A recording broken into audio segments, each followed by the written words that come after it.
Good morning and welcome to The Talkies. I'm your host, Chris Welch. We've got to start with It's Kamala. And The Nation magazine, among other things, 3 stories. The ambition of Kamala Harris will serve America well. Kamala Harris makes history many times over. Kamala Harris will shred Mike Pence in the vice presidential debate. And then the right wing chimes in here.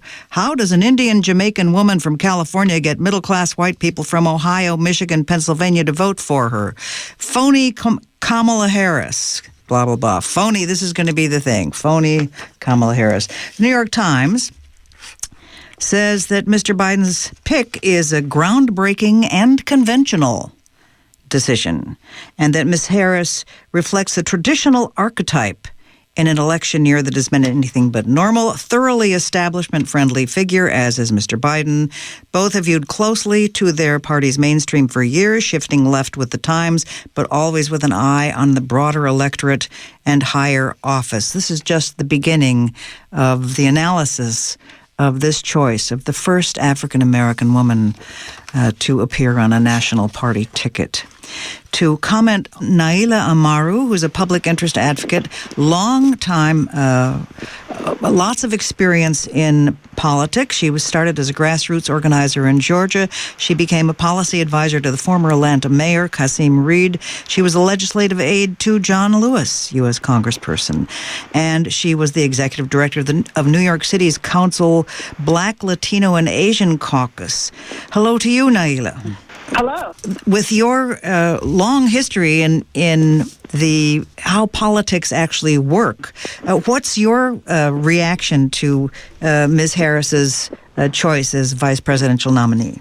So I look at her choice to join the ticket through 2 different lenses, the personal and the political. Through a personal lens, regardless of your politics, where you are in political ideology, I think just the history of this moment, I think, cannot be overstated, particularly as Dr. Brown-Dean already mentioned. It is August 2020, and we are next week going to celebrate 100 years since white women won the right to vote. And here we are 100 years later with a black woman who had laid the groundwork and put in the work to be in a position at the highest echelons of American government, which is rooted and survives on so many multiple systems of oppression that through a personal lens, it is, again, regardless of one's politics, incredibly profound.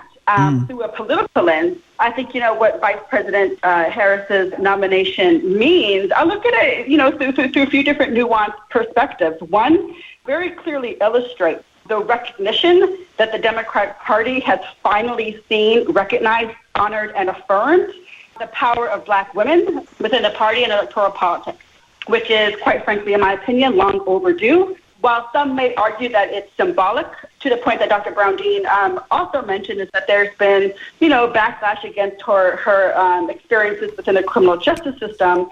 And no matter where you fall on that side of the conversation, you cannot take away the power that symbolism has, particularly for being a black woman in politics.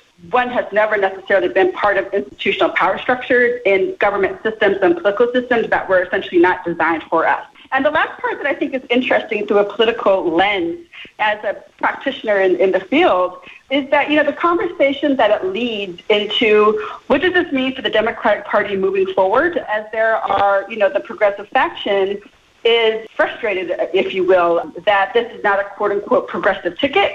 So I'm interested in seeing how the party and Vice President Biden and Senator Harris approach that conversation of how do we move forward as a party so that the party can begin to win some electoral wins and move forward and get a government in place that is more than symbolic, but is in a place that it can begin to dismantle structures of oppression through policies and practices.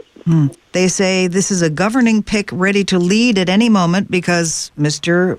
Biden is not a spring chicken, and she could be, and she's positioned already to be running for president in 4 years or 8 years or whatever. Anyway, one whose life experiences spoke to the country being torn apart by race and racism. And Mr. Biden and the Democrats believe they have both of those things in Ms. Harris. Would you agree? I would. I think that Senator Harris is, your plausible day one presidential candidate in waiting. She's ready to govern, and through a national electoral lens, which I know that Biden was fairly concerned about, was the other women who were incredible in their own right were not nationally vetted, right? And it's a completely different ballgame. And Senator Harris, because of her own presidential campaign, had essentially gone through that process of being nationally vetted.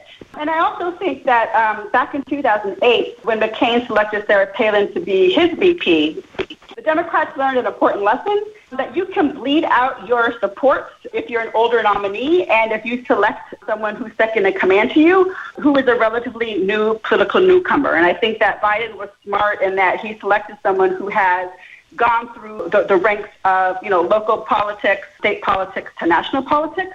I think Kamala is, in this moment of history that we're in, through a gender, racial, justice lens, in the pursuit of a more perfect union, if you will, that we begin to invest in women, specifically Black, Indigenous, and Brown women, to provide support for them in the political landscape, because they do bring that lens of different lived experiences that has a tremendous impact on how we govern as a nation and the implications it has on creating, discussing, and passing policies that help everyone, and not just the folks who are well-to-do. And of course, this is now, as the article states, Mr. Biden is now taking direct aim at Mr. Trump's brand of racial grievance politics, and that sure is going to be Trump's main campaign thing.